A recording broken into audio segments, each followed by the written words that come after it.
క్రైస్తలాడండి. దేవునికి మహిమ కలుగును గాక. ఈరోజు నా సాక్ష్యం చెప్పాలని నేను ఆశపడుతున్నా.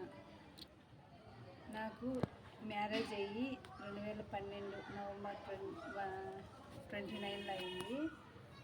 29 అయితే నేను చెప్పినా కదా, మ్యారేజ్ అయినాక నేను దేవుడిని మళ్ళీ విగ్రహ పూజల వైపు తిరిగిన 8 years నేను అలానే పూజలు అట్లా చేస్తున్నా. మళ్ళీ నాకు పీరియడ్ మళ్ళీ అలానే వచ్చింది. చాలా ఇబ్బంది పడుతున్నా. నాకు పీరియడ్ వచ్చినప్పుడు మంచంలో నుంచి కిందికే దిగను. ప్రతి ఒక్కటి అన్నం కానీ నీళ్ళు కానీ ప్రతి ఒక్కటి నాకు సప్లై చేస్తున్నారు. అట్లా ఓవర్ బ్లీడింగ్ మళ్ళీ అవుతున్నది. కానీ మా ఆయన దేవుని కాడికి పంపించకూడదని మన దేవుళ్ళ కాడికి అన్నిటికీ హిందూ పూజలు అన్నిటికీ తిరిగిండు, అంతరాలు వేపించిండు. మళ్ళీ రెండోది వచ్చి అల్లాసం కాడికి కానీ తీసుకోమని గెద్దలూరు సైడు ఏరియా. కానీ అక్కడ పోయినప్పుడు బాగుంటుంది, మళ్ళీ మామూలుగానే ఉంది.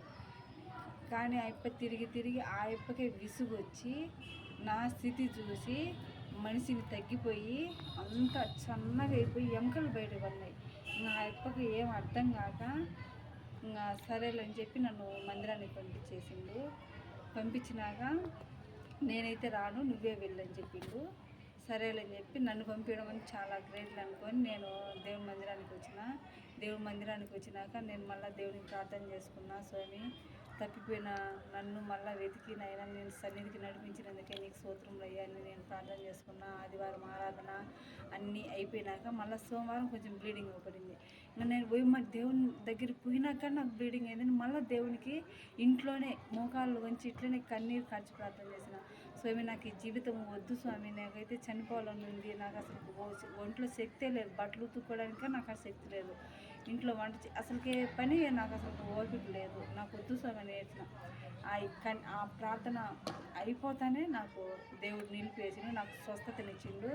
నా స్వస్థత చూసి ఒక 4-5 రోజులకి మా ఆయన కానీ యేసుప్రభు కాడికి వచ్చి దేవుడి మందిరానికి వచ్చిండు. ఇద్దరం కలిసి చర్చికి వెళ్తున్నాం.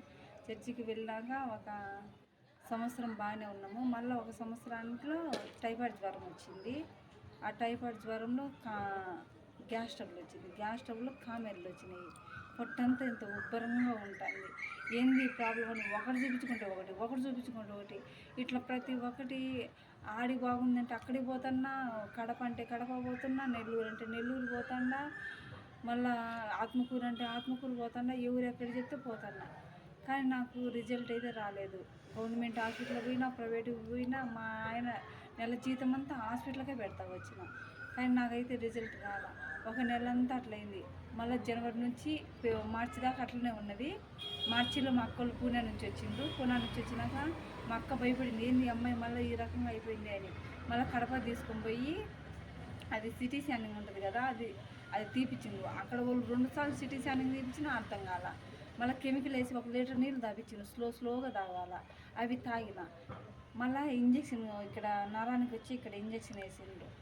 ఆయన తీసిండు కానీ ఏ ప్రాబ్లం లేదని అన్నారు. ఇంకా మళ్ళా ఇంకా దేవునికి వదిలేసేసిన. స్వామి, ఇంకా నేనైతే తిరగలేను, నేనైతే లెక్క ఖర్చు పెట్టుకొని నాకు అంత ఓపిక లేదని చెప్పి దేవునికి ప్రార్థన చేసుకున్నాక మే నెలలో నాకు బాబు ఆ మే నెలలోనే బాబు కడుపును పడింది. అప్పుడే పడింది. అదైతే ఏందండి, భలే ఆశ్చర్యం అండి నాకైతే. ఎందుకంటే ఇన్ని కామెర్లలో ఇంత ఉన్న వాటిలో ఆ బాబు పుట్టిందంటే మాకైతే భలే ఆశ్చర్యం. ఆ బాబు కడుపును పడితే మా ఇంట్లో వాళ్ళందరికీ నేను ప్రెగ్నెంట్ అని చెప్పిన. మా ఇంట్లో వాళ్ళు ప్రెగ్నెంట్ అంటే అందరూ ఆశ్చర్యపోతారు. వద్దు, ప్రెగ్నెంట్ తీపిచ్చుకో, అప్పుడు కరోనా అంతగా ఏం లేదు అనుకుంటాను, లైట్గా మళ్ళీ వచ్చింది 3వ సారి అది ఇదని. కానీ మా అక్క కానీ మా ఇంట్లో వాళ్ళు ఎవరు వద్దు, ఉంచుకోవద్దు, పెద్ద పనానికే ముప్పు, నీకే ఆరోగ్యం బాగలేదు కదా అది ఇదని అందరూ అరిసిరు నన్ను. అరిస్తే నా బ్రతుకంటే ఇట్లా అయిపోయింది, నా బిడ్డగా బతికితే 100 ఏళ్ళ పిల్లోడయ్యి పలాని సుజాత బిడ్డ అని అనుకుంటారు, నాకు బిడ్డ కావాలా, నేను చనిపోయినా ఇబ్బంది లేదు అని నేను మొండితనంగా నేను ఉంచుకున్నా దేవుడి మీద. ఇక్కడ వాళ్ళు నాకు ఇంతకుముందు నీకు పిల్లలు పుట్టరు, నీకు అవసరం లేదు అని అన్నారు. అందుకని తెలియని డాక్టర్ల కాడికి పోయి నేను చూపించుకున్నా.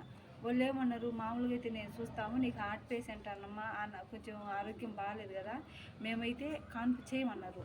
నాకేం చేయాలని అర్థం కాల. మాకు బొల్లేని సార్ అని చెప్పినా కదా, గుండె డాక్టర్ శ్రీనివాసరావు సారు.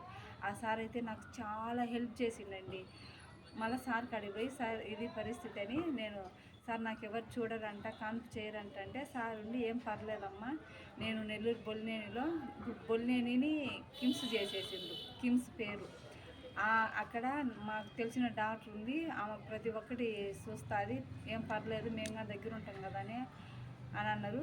సరేలేని మేము ఇక్కడ 6 months చూపించుకున్నాం. 7 months 8th 9th అక్కడే నెల్లూరుకే పోయి చూపించుకున్నాం. 6 నుంచి అక్కడ చూపించుకున్నాక అక్కడికి పోయినాక ఇంకా నా పరిస్థితి అండి. కానీ నాకు ప్రతి ఒక్క డాక్టర్ కానీ పక్కన నేను అక్కడ అందరికీ దేవుడి గురించి చెప్పాలని, సాక్ష్యం చెప్పాలని నాతో పడితే ఆడున్న సిచ్యువేషన్లో నాకు భయం వచ్చి, నాకే అనేకులు దేవుని నమ్మని వాళ్ళు అయితేనేమి, దేవుని నమ్మిన వారు, నీ దేవుడు గొప్ప దేవుడు, నీ పక్షంలో ఉన్నాడు, నీకేమి కాదని చెప్పి ప్రతి ఒక్కరు నాకు ధైర్యం ఇచ్చిండు.